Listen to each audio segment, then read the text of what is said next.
Previously in Part 8, Zhao Yini clung to Lin's arm as he fought off a crocodile with a knife. Afterwards, they were attacked by assassins and Lin was shot. Director Yan treated his wound, but he refused to go to the hospital. They continued their journey towards Umeshima Mountain.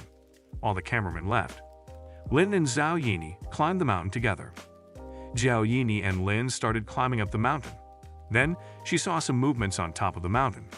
She told Lin that there were some people on the mountain. Lin told her to wait while he checked it out.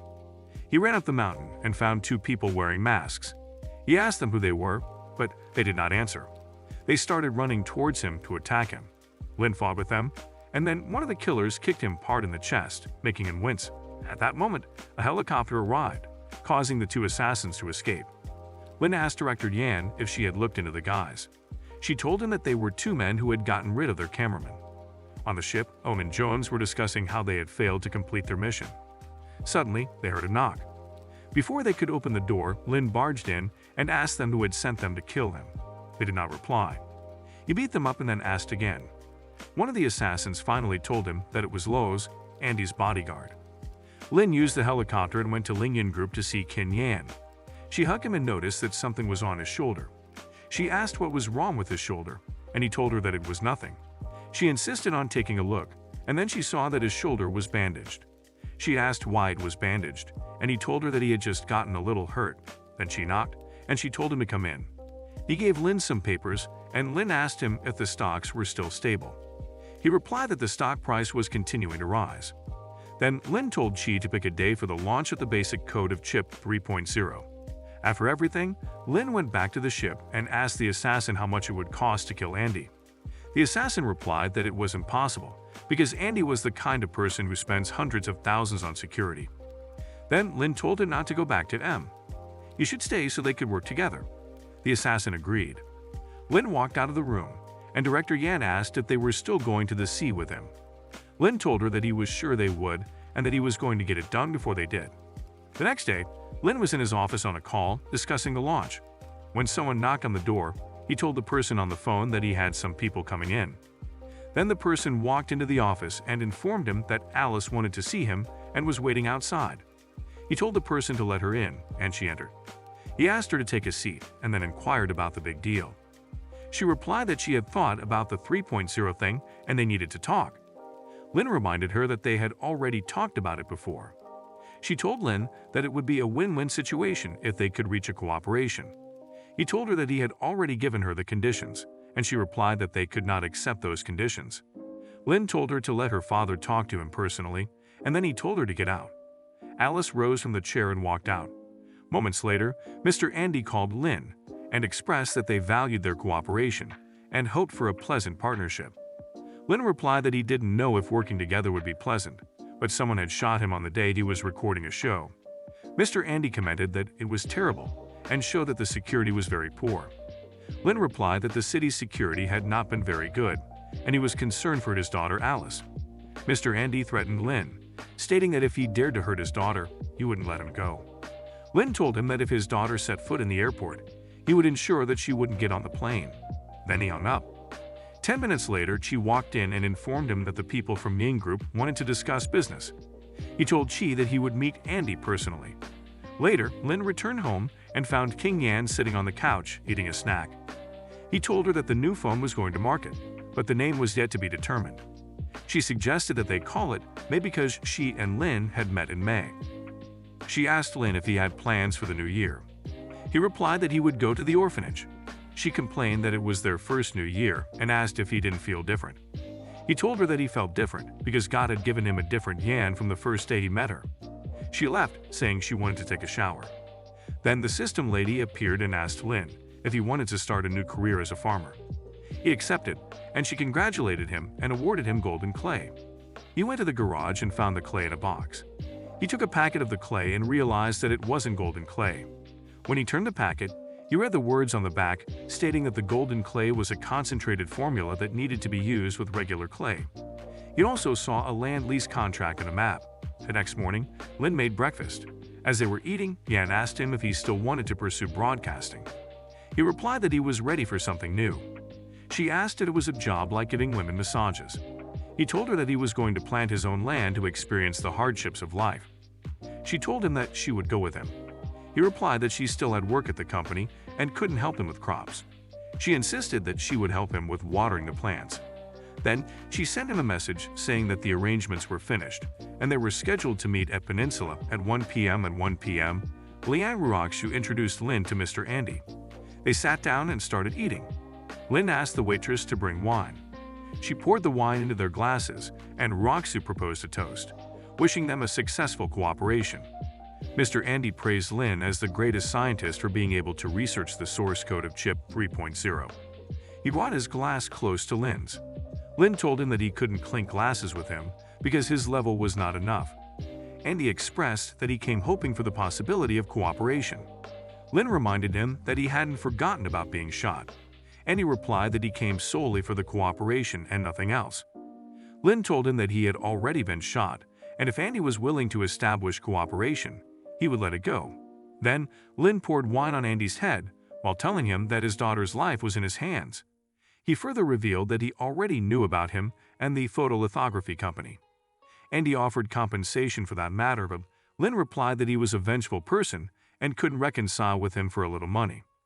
One of Andy's guards tried to attack Lin, but Lin kicked him and he crashed through the wall. Another guard instructed his friends to stand back and protect Andy. He lunged at Lin, but Lin grabbed a wine bottle and smashed it on the guard's head. He defeated all the guards and then grabbed Andy by the hair. Andy begged Lin not to do it and offered him 11% of the equity in his possession in exchange for the 3.0 technology. Lin replied that he wouldn't have minded if he hadn't been shot, but accusing Andy of hiring a murderer would cause his stock price to drop. He stated that the stake in the photolithography machine was not in Andy's hands, and they wouldn't agree to exchange 24% of their equity for the 3.0 technology. Lin let go of Andy's hair and left the room, telling him that he knew he would handle it. Ruoxu asked to see the gunshot wound. When she saw the wound, she immediately started making a call while telling Lin that it had to be dealt with. Lin told her that Andy wasn't about to screw him, so she should let the guy live a few more years because he still counted on him to help with his work. Someone informed Lin that Mr. Andy wanted to see him. He went to the room, where Mr. Andy told him that they had discussed the results on their side and were willing to offer 12% equity for the 3.0 technology. Lin replied that he would have someone contact him, and he would be responsible for exchanging the details. Then, Lin told Ruoxu to call her mom. She did and handed Lin the phone. Lin informed her about the 12% equity and asked if she wanted it. She replied that she wouldn't normally accept it, but it was important. He assured her that he would handle the implementation and promised to call her once it was all set. He returned home and Yan walked in. He asked her if she was busy at work, and she replied that all the meetings had wrapped up, so she wasn't busy. He told her that he was planning to visit the land and asked if she had time. She told him that she was already in waiting. The next day, they went to town. Yan told Lin that she didn't expect it to be so poor. Lin told her that there is more to the world that she doesn't know. They arrived and got out of the car. She insisted that he show her his house. He told her to call him husband instead of Lin Mi, because the villagers might be conservative. They started walking around the place and came across a man fishing. Lin asked him if he had obtained permission to fish in the pond. The man replied that he paid 200 yuan a day to fish as he pleased. Lin asked who he gave the money to, and the man pointed at a Range Rover, saying that the manager was sitting behind it. He found people playing cards behind the car. One of the guys asked Lin if he wanted to fish. Lin told him to pay 200 yuan for any fishing. Lin clarified that he didn't want to fish but wanted to ask if they owned the place. The guys stood up from their seats and claimed that they owned the place. Yan told them that they were lying and that the fish pond was Lin's property. One of the guys asked if they were the ones who bought Zhou's house. Lin replied that they also bought the fish pond and the shed. Then the guy introduced himself as Yu Deqiang, the owner of the largest seed dealership. He had been looking for Lin to discuss a matter with him. Lin asked what he wanted to discuss, and Deqiang replied that he would offer him tens of thousands of yuan for the pond. Lin told them to provide a written statement regarding the matter. The other guy told Lin to be polite, but Lin slapped him. Deqiang got scared and said that he would have them removed. They returned to Shanghai and welcomed Yu at the airport. She introduced King Yan to Yi Wenxing, Suan Yu, and Wen Wang, who were both college students. They began walking around, and Yu told Yan to buy her some clothes. Lin told Suan Yu to choose a computer, but he refused, saying he would use the one at the library whenever he needed to. Then they went to Kyushu Pavilion. Yu kept admiring the place, and Yan told her that it would be her place to stay whenever she came to Shanghai. The next day, Lin went to Longsing Group and informed Shen that he had solved the problem of the light source. He also told Shen that the photolithographer would bring the shipment over. He mentioned that he had acquired shares from Yin Group, enabling them to engage in global procurement. Shen replied that it was impressive, and Lin should provide him with the technical difficulties that needed to be solved. While exiting the Longsing building, Lin made a call to someone to find a guy named Wu Feiyu. His phone rang while he was driving, and the person informed him that they had found Wu Feiyu and provided his location. Lin went to Feiyu's workplace and asked the guard about him. The guard informed Lin that Feiyu had quit a month ago and told him where Feiyu was currently working. Lin arrived at the new workplace and saw Feiyu. He tried calling him, but Feiyu told Lin that he had mistaken him for someone else. Lin replied that they had lived together for 20 years, and for Feiyu to mistake him for someone else would be unkind. Then Lin told Feiyu to come back with him because their mother missed him. Feiyu responded that they should go somewhere else to talk since it wasn't an appropriate place. They went to eat, and after ordering their food, Lin told Wu Fei to stop working and come with him. Wu Fei replied that he didn't have the face to go back because he used to fight all the time and it caused their mother to have a heart attack. Lin asked Wu Fei what happened, and Feiyu explained that Yu had told their mother that some hooligans always bullied her in front of the school. When he went to the school, he encountered them and ended up stabbing one of them. Lin told him that if he didn't go with him willingly, he would take him by force. Wu Fei agreed and went to get his paycheck while Lin waited outside. However, Wu Wenling, the person in charge, refused to give him his money. Wu Wenling told him that he would only give him 500 yuan because he was poor. Lin barged into the room and kicked Long's desk. Long threw 500 yuan on the floor, and while Feiyu was picking up the money, Lin grabbed Long by the throat and pinned him against the wall. Long's goons entered the office, and Long warned Lin that if they didn't pay 20,000 yuan, no one would get out. Lin started fighting with the goons. Long told Feiyu to tell his brother to calm down, promising to give him his salary. Lin told Long to give Feiyu 20,000 yuan. They walked out after receiving the money. His fellow construction workers asked Feiyu what the fight was about, and he explained. They also expressed their decision to quit. When Feiyu mentioned that he wanted to go and pack his clothes, Lin told him that he would buy him new clothes. At the mall, the sales lady told them that they couldn't go in because of their attire. Lin asked if she was looking down on them because they weren't dressed well. Ken Yan walked towards them with his girlfriend. Lin told his friends that they were kicked out because they weren't well dressed. They went to another mall.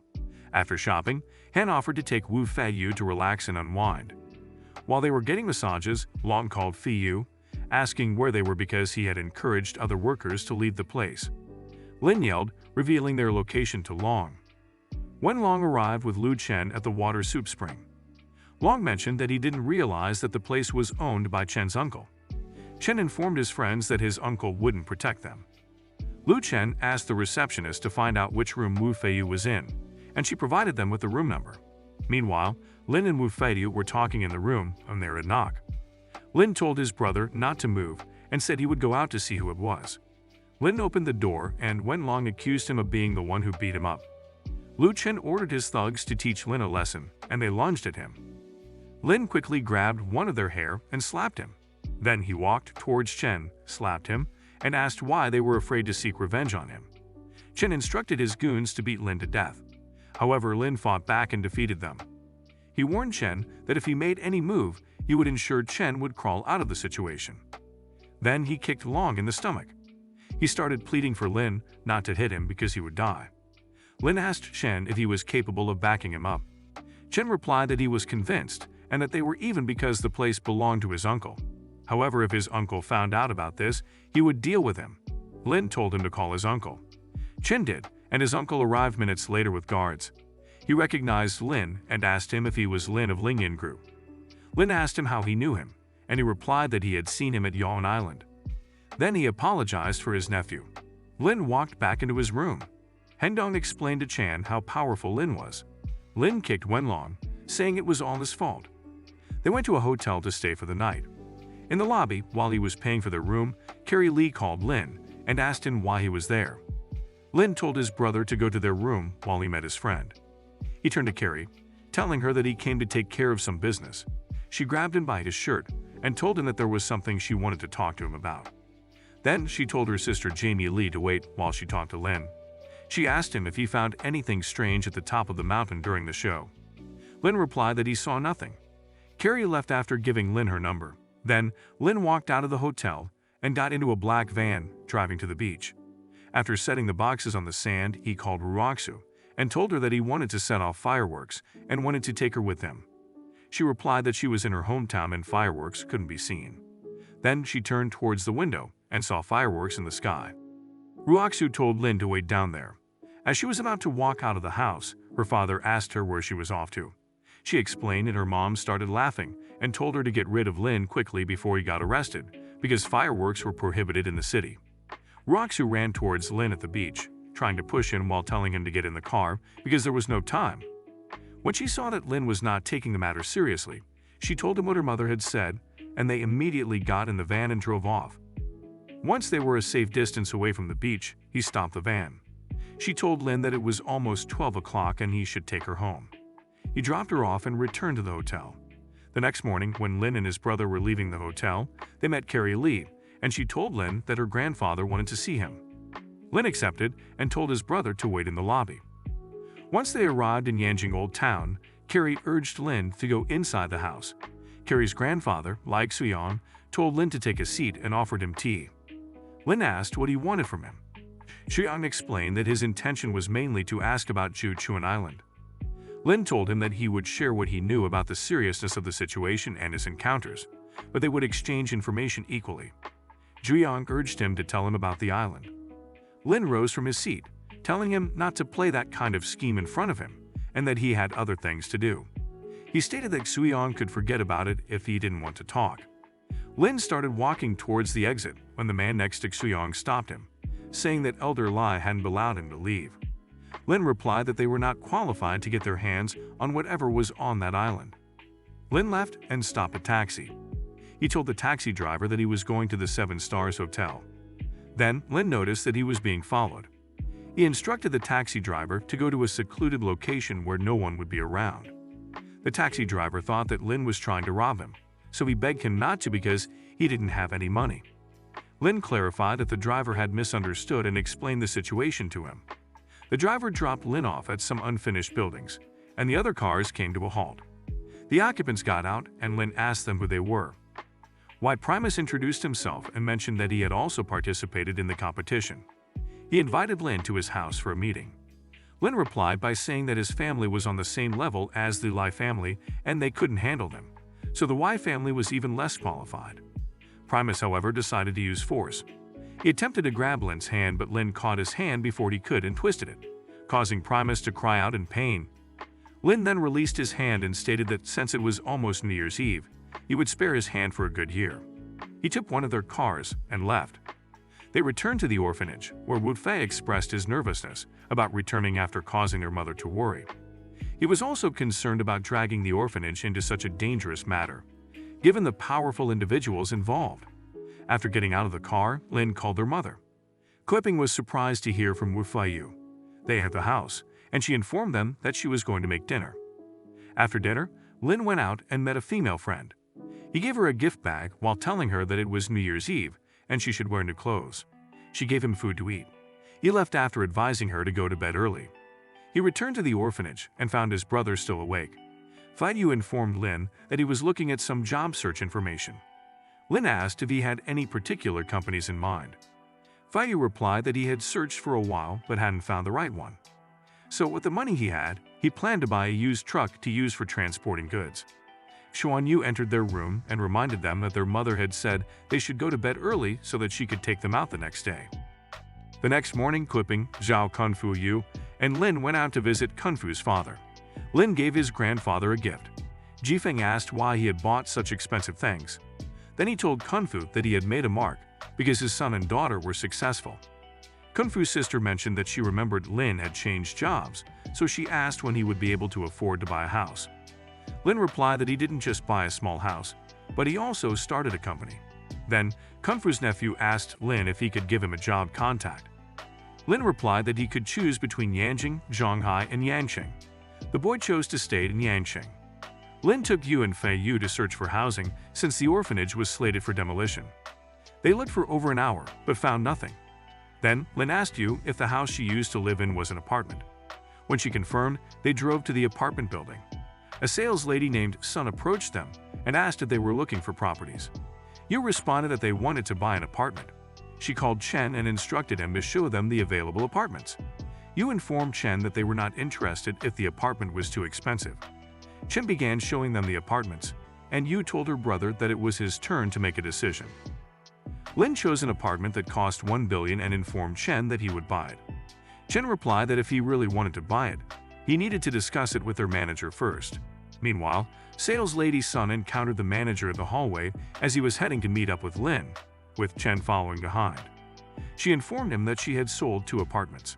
The manager pushed her out of the way, stating that he had important business to attend to.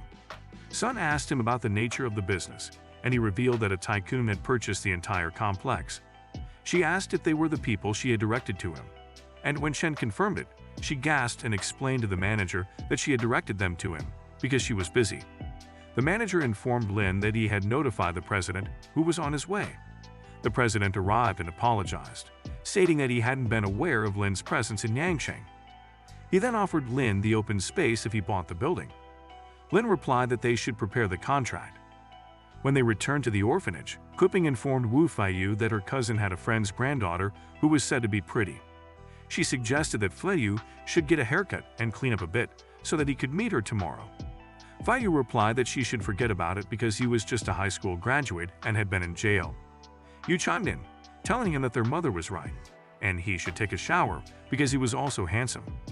Lin placed his hand on Wu's shoulder and assured him that he would take him to get a shower and a haircut. While bathing, Lin asked Wu what the gang members looked like, since he had mentioned that they were still looking for him. Wu asked why he was asking, and Lin explained that he was trying to help him get through it before he left. Wu assured Lin not to worry because if they started a fight, he would call the police. Meanwhile, Wang Weizi arrived at the location where they were. The manager informed them that Lin and Wu were still bathing. Weizi instructed his friends to wait in the car and surprised them when they came out. Lin and Wu were getting ready to leave when the store manager informed them that someone was waiting for them outside. They encountered the gang, and Weizi asked Feiyu if he still remembered him. Lin told Weisai that he had been looking for him, but Weisai showed his face first, which saved him some trouble. Weisai asked if Lin wanted to stand up for Wu. Lin replied that he's his brother and the girl who was molested 5 years ago was his sister. He kicked Weisai and ordered his men to beat up Lin. However, Lin defeated his men and then grabbed Weisai by the hair. He told Weisai that he was also stabbed by Wu and challenged him to let him call his brother if he had the guts. Minutes later, his brother arrived. Upon looking at him, Lin recognized him and his scars. Lin looked surprised to see Lin. His brother gave him a cigarette and asked why he was there. Lin asked Lai if he knew Weisai. Lai explained that his father opened a company and his mother has a certain status and fame. Then Lin told them that he's not interested in doing anything, seeing how scared they are. He also told them to meet him at Blue Sky Orphanage tomorrow. After they left, Lai told Weisai how powerful Lin is. The day of Wu Feiyu's date arrived. Bai Jing's mother was telling her to get a grip on this man. She told her mother that the man has no job and he is from the orphanage. She asked her mom if she thinks he is good enough for her. The mother told her that Fi's brother is rich, and there will be a large amount of money from the demolition of the orphanage that they can get some of. Bai Jing suggested she should just go for the brother. Her mother replied that he already has a girlfriend. They arrived at the orphanage and went inside. They started talking about the bride price. Her mother told Kuiping that the bride price is 880,000 yuan. Kuiping told them that it is impossible to get that kind of money since they have so many children. So she suggested they reduce the amount. Bai Jing's mother told them that they did not ask for too much money. Lin told them that the money is not much, and then he asked them what else they wanted. The mother added that they wanted to be in the center of the town, with a house of 300 square feet or more. Lin asked her how much she could contribute to the dowry. She replied that the dowry is an old idea. Yu walked in and told Lin that a man named Mr. Wu was looking for him. Bai Jing and her mother were surprised that the famous fifth master had come to their orphanage. Mr. Wu told Lin that he came to give him New Year greetings, Then Weixi's mother, Mrs. Liu, came and apologized to Lin for her son's mistake. Lin replied that he would give them one more chance. Weizi thanked Lin and then told him that he had something to share with him. He told Lin that Beijing is not suitable to date with any of them. Jing furiously told Weisai to stop talking nonsense. Weisai told her not to act innocent because the pictures of her sleeping in a group are, in short, very immodest. Upon hearing what was being said about Jing Wang, Kuiping told Jing's mother that they would go back and think about it. Jing clung to Fiyu's arm, telling him that everyone has a past. Mr. Wu asked Lin if he wanted him to handle it. Lin replied that he should get rid of them. Lin went back to Shanghai and King Yan picked him up from the airport. She asked him what his plans were for the year. He replied that farming is his #1 priority. Then he went to Lingyan Group, knocked on Yuan's office door and entered. Yuan asked him what was wrong with him, knowing how to knock. Lin told her that it's New Year's Eve and he bought her a gift. Then he told her that he had been eyeing a project, and the only one in the company who can do it is her. Yuan asked him what the project was about. He replied that he had acquired a piece of land around Shanghai, and he was ready to expand his company's business. She signed a contract, and then they went out to see the project. While in the car, she noticed that he was taking her to town and asked why. Lin replied that she shouldn't be in a hurry. He took her to a shed and told her that the shed was her new project. He bought it to grow fruits. He also told her that the shed was just a small part of it. She asked him what other plans were there. Lin showed her the fish pond, but the main focus was on real estate. Lin replied that it was too far from the city to build houses, but it would be nice to have a traditional village attraction. He also showed her a building, saying it's his. Then she asked him where the hoe is because it's almost spring and the land needs to be prepared. Lin replied that they have to buy the seeds first. At the store, the salesman named Shou Wu asked them what seeds they wanted to buy. Yuan replied, and then Shou Wu was called by Kwang. Kwang asked him why the man and woman were at the store. He replied that they wanted to buy seeds and trees. Kwang told him to sell them fake ones. The other guy told Chuang that he should be taught a lesson for beating them the last time. Xiao Wu gave them the total price. Yuan told him that she should deliver it to her, and she gave him her address. Lin and Yuan went back to the farmhouse. Then King Yan arrived with Qin Han and some of Lin's friends. Han asked Lin what in the world he had been stimulated by. Lin replied that it's called a pattern and he wouldn't understand it. He asked why they were all there. Yan replied that she met them at the entrance of the village and asked him if he had bought her the piglet. The delivery truck arrived, and as they were carrying the seedlings off the truck, Yan commented that the saplings looked dead. Yuan replied that fruit seedlings can look like that. The truck left and Yan asked Yuan what kind of seeds they were. She replied, and then she noticed that there was something wrong with the seeds. Lin asked what was wrong, and she replied that the seeds felt dry. She called their neighbor, Sister Liu, to help them examine the seeds. Sister Liu told them that they had been sold useless seeds. They both went back to the store. Gao told the salesman to come, as he had something to ask. When he walked closer, Gao kicked him, sending him flying into the shelves, and he asked him how dare he sell Lin fake seeds. The salesman replied that he didn't sell them fake seeds. Gao told him to call his boss. The manager walked in and told them that he was the manager, and they could call him if they needed anything. Lin explained the situation, and the manager told them that they don't sell fake stuff. If there were fakes, they were the ones who swapped them. Then he told his men to attack them.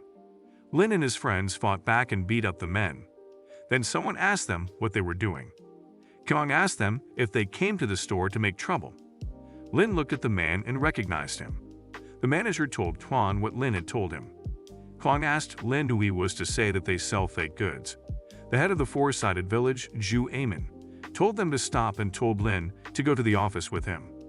They went to the village committee office. Amen told Lin that he should compensate the people he fought with, and he would also be sentenced to 7 days of detention. Lin told Amen that if he gets involved, he may not necessarily be able to afford the consequences. Amen banged his hands on his desk while rising from his seat, telling Lin that he would let him know the power of Zhu Amen. Then a man ran into the office and told Amen that several luxurious cars were parked outside and were blocking the entrance of the village. Amen rushed outside. Gap Qin Meng, Zheng Dongliang, and Qin Zhengqing introduced themselves to Amen and told him that he had arrested their sons, Qin Han, Go Zongwu, and Liang Jinming. He took them inside and told them that they could take their sons, but Lin Yu would stay. Rockshu and Mo Hongshan walked in, and they were all released. They went back to Shanghai. Lin introduced Ruoxu to the well-known families in Shanghai. Then he met with Shan. Shan asked him if he had time because he wanted to talk to him. They went to an empty room to talk. Shan told Lin that he was a reserve member of the Chinese Central Security, and to join the organization, one must know how to fight with Danshin. Lin replied that he knew how to fight with Danshin power, but he could be killed with a gun. Shan told Lin that the organization wanted to recruit him. Lin asked if it was related to the prehistoric civilization. Shan replied that he would solve his doubts when he met Mr. Yang. Roxu asked Lin why he wanted to go farming, and he replied that he liked the kind of idyllic life since he was a child. Now that he had money, he naturally wanted to return to nature. He went home and found Yuan and Yan eating. Yan asked Lin if he had gotten rid of the people, and Yuan told Lin that the countryside is different from the city. If they see him bullying, they will bully him to death. Lin asked her why she was still in their house and then chased her out. The next day, Lin planted a tree, and the system awarded him for his first plant. When he returned home that night, he found Shan waiting by the door. He told Lin that Yang was waiting inside. Yang asked Lin how he knew about the prehistoric civilization and asked if the Qin family had told him. Lin replied that no one had told him. He had found out by accident. Lin then asked Yang about the organization and its location. Yang replied that the organization had a lot of confidential staff. In addition to people in their country, there were also some foreigners on the island of Tilia. He then explained how the ancient Tilia was discovered. Lin asked if Yang was sure he wasn't kidding. Yang told him that some developed countries had developed gene alteration drugs, so they don't have the upper hand. Lin volunteered to go and check it out. Yang told him that he would contact the organization. Then Lin called Aunt Shen and asked if she knew any family with the surname Qin. She replied that her maternal grandmother's name is Qin Ying Yu. He thanked her, and a week later, Lin was invited to eat at Sister Liu's house. Lin and Lawson were discussing his shed. Lin talked about connecting a hose pipe, but Lawson told him not to because they have to pay to use well water. Lin told him that he wouldn't spend his money in vain. Lawson told Lin that doming was used to bullying villagers and that his brother-in-law provokes him. Lin told him that they would talk about it when the time comes. Then Liu was about to take her child to school, and Lin offered to take him. At the school's entrance, he saw Yo Bowen's female teacher, Mr. Yao. He dropped Bowen off and told him that he would pick him up again. Bowen asked Lin if he was going to come to pick him up or to see Teacher Yao. Lin and the teacher both blushed. He bought the hose pipe and started watering the plants with the help of Lawson. Suddenly, the water stopped. Lin wondered if the faucet was not tightened properly. He turned and saw that a car tire had stepped on the pipe. Lin asked if Liu Mingdong was responsible, but Lawson replied that it was Zhao Xiaoliang, who was in the same gang as Mingdong. They approached the car, and Xiaoliang told Lin that he wouldn't bother with him. He just had to pay. Lawson tried to talk to Xiaoliang, but he yelled at him and then took out his phone, telling Lin to sweep. Lin punched him through the car window and dragged him out of the car. Another guy came out of the car and threatened to break Lin's legs, but Lin fought back and beat him up. When Xiaoliang started begging Lin to stop, he gave him the pipe and told him to water his plants. After Xiaoliang was done, Lin went to the hospital with his friend. Dong Ming went to visit them and asked what had happened. The guide explained the situation, and Ming commented that the man seemed pretty good at fighting since he had also beaten up Bikong's people and closed down the seed dealership. Then Liang asked what they would do now. Lin told them what he would do with his fish pond. Meanwhile, Lin was awarded a fighting skill from the system lady for his planting. Lawson reminded Lin about the piglet his partner wanted, and he told him that his sow was about to give birth. Lin called Yan, and she arrived. Liu gave her clothes to change into, and then they went to the warehouse. Dr. Cho Nu told them that the pig was unable to give birth and that it would die. Lin told Lawson to go and buy cloprostanol sodium. Lawson asked him what it was, and Lin replied that it is medicine that would help the pig to give birth. If he couldn't find the medicine, he should buy a knife to slaughter the pig for meat. Minutes later, Lawson came back with the medicine. Lin injected the pig, and it gave birth. Yan took one piglet, and when she was about to pay, Liu told her not to. They went back to their farm. Mr. Yang called Lin, telling him that the people from the organization wanted to meet with him. Lin replied that he should send the address and that he would be there tomorrow. After the call, Yan told Lin that she was going back to Shanghai and asked if he wanted to go with her. He replied that his friend was coming to fish tomorrow, so he had to prepare for that. She then told him to get some powdered milk for the piglet. The next day, he went to the store to buy the powder.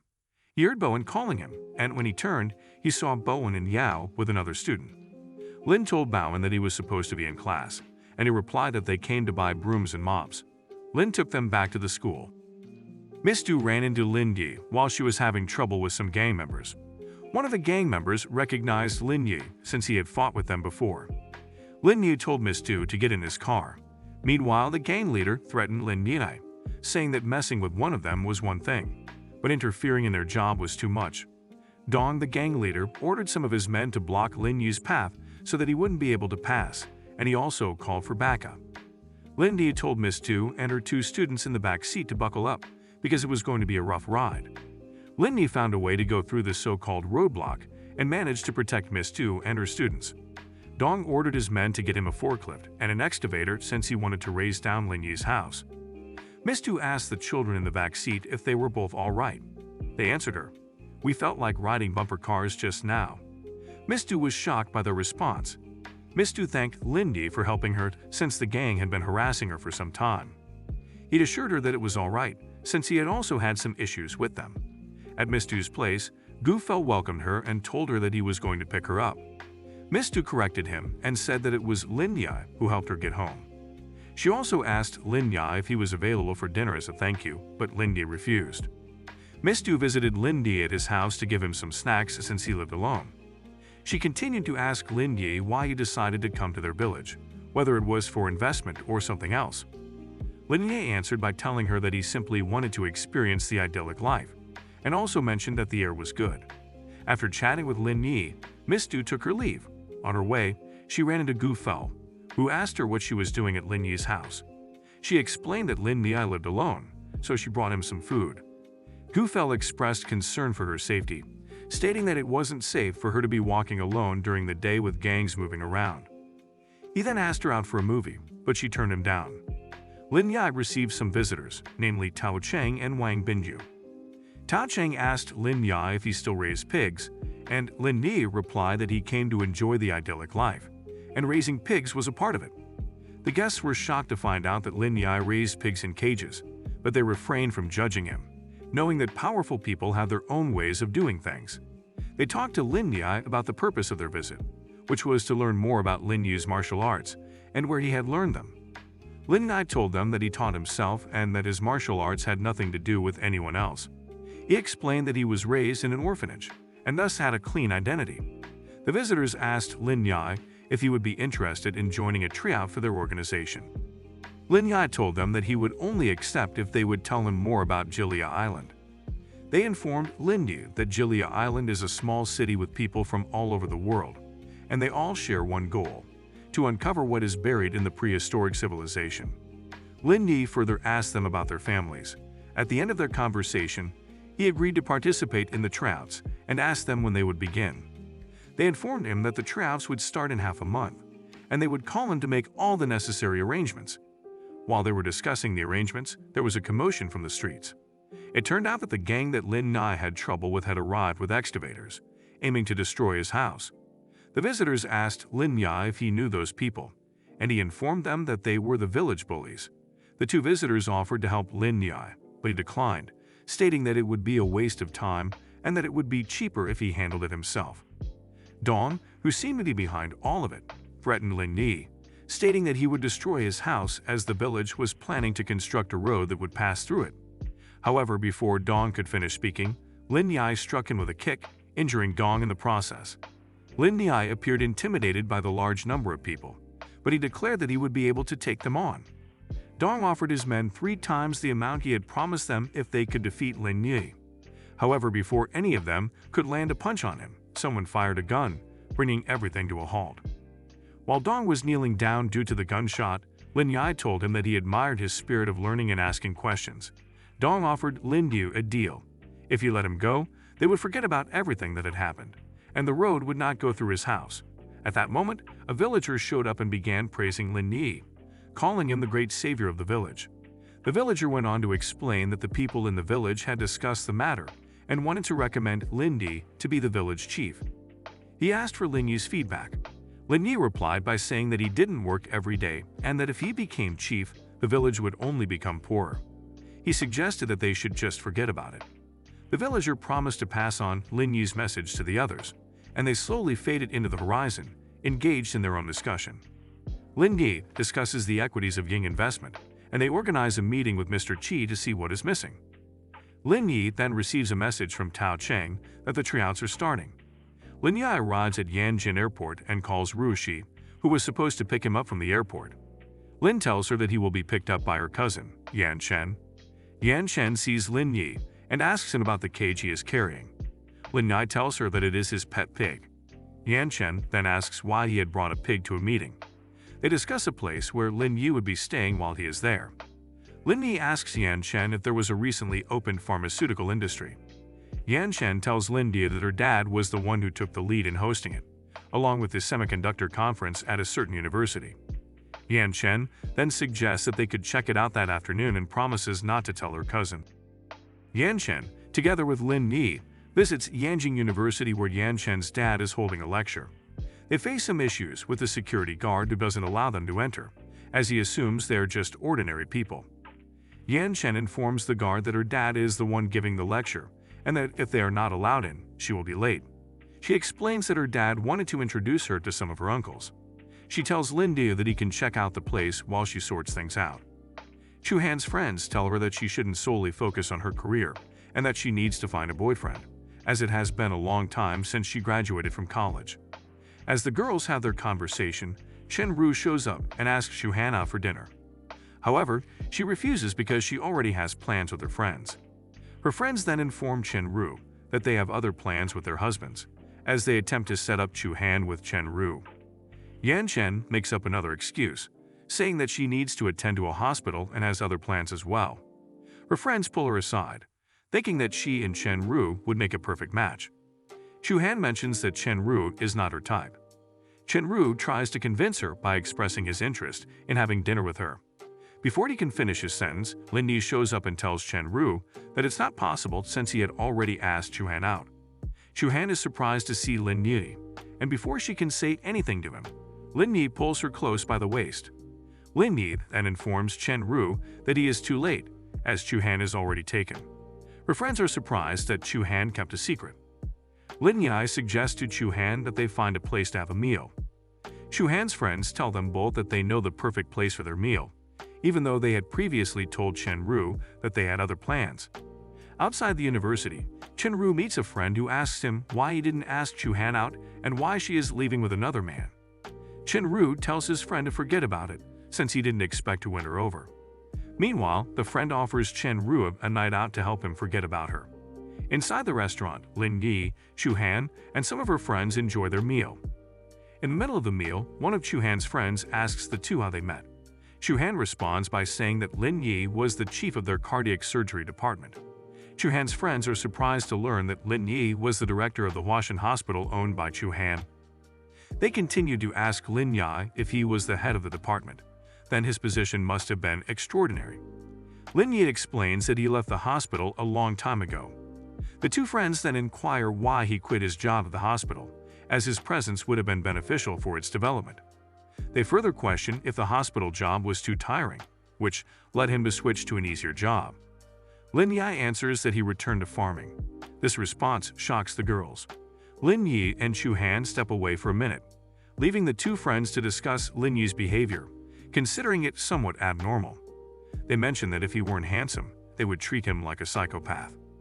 During dinner, the two girls praise Lin Yi for being a generous person, considering his high position at the hospital and his decision to quit his job. He then received a phone call from Yan Chen, who suggested going out for the night. Lin Yi asked Chu Han if she would like to join them, and she agreed. Lin Yi and Chu Han arrived at the bar, where they met Yan Chen. Yan Chen was surprised to see the bar so crowded and wondered what day it was. Lin Yi approached the bartender and asked if they could reserve a table. The bartender agreed, and after Lin Yi paid for the reservation, he guided them to their table. Lin Yi remembered that Yanjing City was another territory and felt as if he had entered a wolf's den. Yan Chen asked what was wrong with the Yanjing territory. Lin explained that while he was on Yuan Island, he had gotten into a fight with someone named Gu Chanshuan, and many young people in Yanjing had seen the commotion he caused. Yan Chen was shocked to hear that Lin Yai had beaten up Gu Changxuan. Lai Chengxing walked into the bar, and Yan Chen was shocked to see him.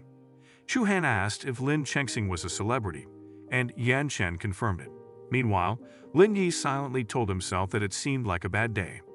Yan Chen asked if Lin Yi had met Lin Chengxing before. Lin Yi responded that he had beaten up Lin Chengxing. Yan Chen was astonished to learn that Lin Yi had beaten up her favorite celebrity. Lin Chengxing was also shocked to see Lin Yi at the bar. As tension filled the air, everyone wondered, what would happen next? Would Chengxing take his revenge on Lin Yi, or would he let it slide? Stay tuned for the next part of this manhwa. Don't forget to like, subscribe, and comment if you want to see another episode.